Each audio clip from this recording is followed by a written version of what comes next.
राहुल और जेपीसी पर संसद से सड़क तक कांग्रेस ने मोर्चा खोल रखा है। कर्नाटक चुनाव के बाद अब कांग्रेस की क्या रणनीति है, इस पर बात की हमारे संवाददाता रमन कुमार ने छत्तीसगढ़ के सीएम भूपेश बघेल से। सुनिए। लोकप्रिय मुख्यमंत्रियों में से एक छत्तीसगढ़ के मुख्यमंत्री भूपेश बघेल हमारे साथ हैं। सर, बहुत बहुत धन्यवाद न्यूज़ 24 को टाइम देने के लिए। ये इंटरव्यू मैं ऐसे वक्त कर रहा हूँ जब आपके नेता काफ़ी मुसीबत में है। राहुल गांधी की सदस्यता खत्म हो गई, उनका घर खाली कराने का नोटिस दे दिया गया। क्या कहना है आपका? देखिए, राहुल गांधी जी मुसीबत में नहीं है। राहुल गांधी जी से परेशान है केंद्र की सरकार, असहज महसूस कर रही है और इस कारण से घेराबंदी करने की कोशिश की जा रही है। उसकी सदस्यता रद्द कर दी गई और उसके बाद उसको लोकसभा में बोलने नहीं दिया जा रहा है, उसके घर खाली करने का नोटिस दिया जाएगा। इससे राहुल गांधी परेशान नहीं हो सकते। राहुल गांधी जी सत्य के लिए लड़ रहे हैं, देश के लिए लड़ रहे हैं और वो जब ये लड़ाई लड़ रहे हैं तो उनको भी पता है इसे तकलीफें आएगी, उस तकलीफ के लिए तैयार हैं। आपराधिक मानहानि का मुकदमा उन पर दर्ज किया गया 2019 में। उसके बाद से वो लड़ाई लड़ते रहे, कानूनी लड़ाई लड़ते रहे। लेकिन आपको लगता है कानूनी लड़ाई लड़ने में कुछ कमजोरी आई? देखिए, कोई कमजोरी नहीं। 7 तारीख को अडानी के मामले में लोकसभा में वो बयान देते हैं। 16 तारीख को जो पिटिशनर है अपने ही पिटीशन के खिलाफ हाई कोर्ट में जो स्टे लिया था उसे वेकेट कराता है और 17 मार्च तक के फैसला आ जाता है, मतलब क्लोज फॉर ऑर्डर हो जाता है। 23 तारीख को फैसला आता है और 24 तारीख को सदस्यता रद्द कर दी जाती है। तो इसमें अधिकतम सजा दी गई, क्योंकि 2 साल से कम की सजा होती तो सदस्यता नहीं जाती। 1 साल करते, 1.5 साल करते या 1 साल 9 महीना करते, 11 महीना करते तो सदस्यता नहीं जाती, इसलिए अधिकतम सजा दी गई। तो जब सब कुछ सोच समझ के किया जा रहा है तो फिर इसमें हमको ये करना था, ये नहीं करना था, ये बात नहीं आती। आपको लगता है कि आप खुद ओबीसी समुदाय से हैं? जिस तरीके से मैंने देखा कि बीजेपी के तमाम ओबीसी समुदाय के सांसदों ने धरना दिया, प्रदर्शन किया, विजय चौक पर गए, उन्होंने कहा कि ओबीसी का अपमान किया, राहुल गांधी ने माफी मांगो। भाई, ओबीसी कैसे अपमान हो गया? मोदी सर ने क्या पारसी लोग नहीं लिखते?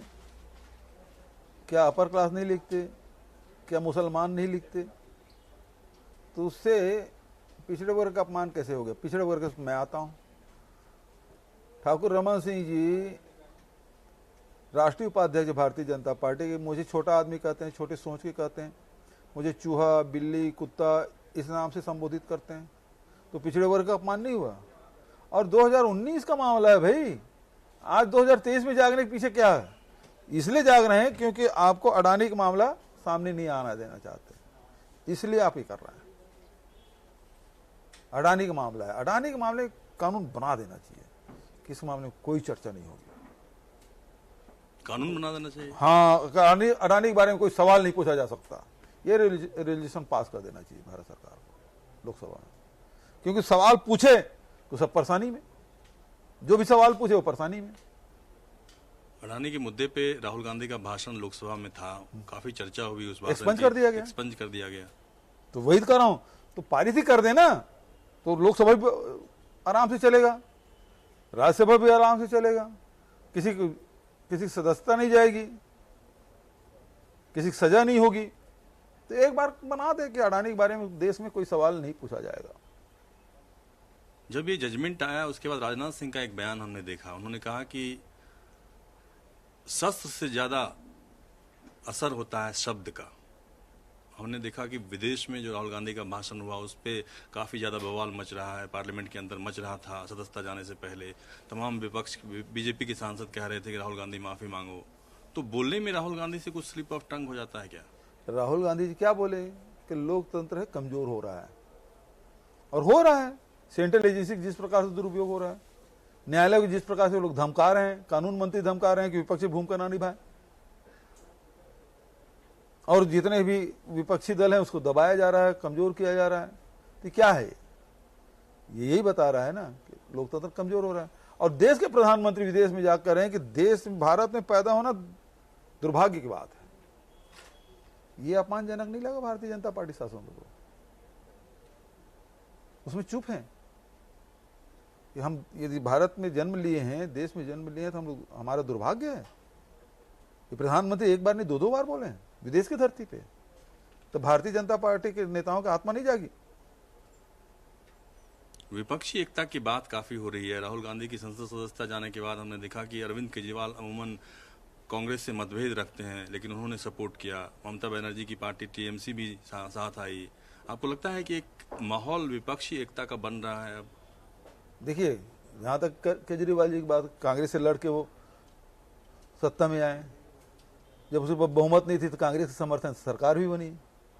तो राजनीति में कब क्या होगा कहा नहीं जा सकता, लेकिन इसके मामले में जो फैसला करेंगे वो हाईकमान ही करेंगे। इस मामले में बहुत छोटा हूँ। आज कर्नाटक विधानसभा के चुनाव का ऐलान हुआ है। कहा जा रहा है कि 2024 से पहले ये एक सेमीफाइनल है। सेमीफाइनल तो छत्तीसगढ़, राजस्थान, मध्य प्रदेश का चुनाव जब होगा तब सेमीफाइनल माना जाएगा उसको। हर चुनाव का अपना महत्व रहता है, अलग अलग राज्यों के अलग अलग मुद्दे रहते हैं, और देश का जब चुनाव होता है तो अलग मुद्दे पर लड़े जाते हैं। तो इसको किसी के जोड़ के देखना नहीं चाहिए, क्योंकि जैसे हमारे छत्तीसगढ़, मध्य प्रदेश, राजस्थान तो बिल्कुल 4 महीने पहले चुनाव होते हैं। अब लोकसभा में अलग रिजल्ट आता है, विधानसभा में अलग रिजल्ट आता है। यदि भारतीय जनता पार्टी इतना लोकप्रिय है इन प्रदेशों में, तो राज्य सरकारें क्यों नहीं बनती? नहीं बनती ना, वो अलग अलग रहता है। आपको लगता है कि छत्तीसगढ़ में माहौल आपके अनुकूल है इस बार? 5 साल के बाद भी माहौल आपके हिसाब से अनुकूल है? बहुत अच्छा है। कांग्रेस पार्टी की स्थिति अच्छा है, क्योंकि सरकार ने अच्छा काम किया है सभी वर्गों के लिए, किसानों के लिए, मजदूरों के लिए, आदिवासियों के लिए, महिलाओं के लिए, युवाओं के लिए, सब वर्गों के लिए, व्यापारी, उद्योगपति, सबके लिए कार्यक्रम दिए, उसका लाभ उठा रहे हैं। एक सवाल अडानी के मुद्दे पे मैं फिर से आना चाहूंगा कि अडानी के मुद्दे पे आपने कहा कि सरकार को कानून बना देना चाहिए, उस पर कोई ना बोले। अडानी पे लगातार सवाल राहुल गांधी कांग्रेस पार्टी के नेता कर रहे हैं, संसद के अंदर भी करने की कोशिश कर रहे हैं, लेकिन छत्तीसगढ़ और राजस्थान सरकार ने भी तो ठेका दिया अडानी को। हाँ, तो भारत सरकार कोयला खदानें अलग अलग राज्यों को आवंटित करती है, एमडीओ नियुक्त की है। तो एमडीओ नियुक्त करने का काम राजस्थान गवर्नमेंट का था और पिछली सरकार ने किया है, क्योंकि जमीन हमारी है छत्तीसगढ़ की, लेकिन कोयला का मामले में भारत सरकार का कानून चलता है। सरकार ने आवंटित किया किसको? राजस्थान गवर्नमेंट को। राजस्थान गवर्नमेंट ने एमडीओ नियुक्त किया, वसुंधरा राजे सरकार ने अडानी को। मतलब राज्य सरकार की इसमें कोई भूमिका नहीं? मेरी छत्तीसगढ़ सरकार क्या भूमिका है? धन्यवाद हमसे बातचीत के लिए। कैमरा पर्सन रफीक के साथ अमन कुमार, दिल्ली न्यूज़ 24।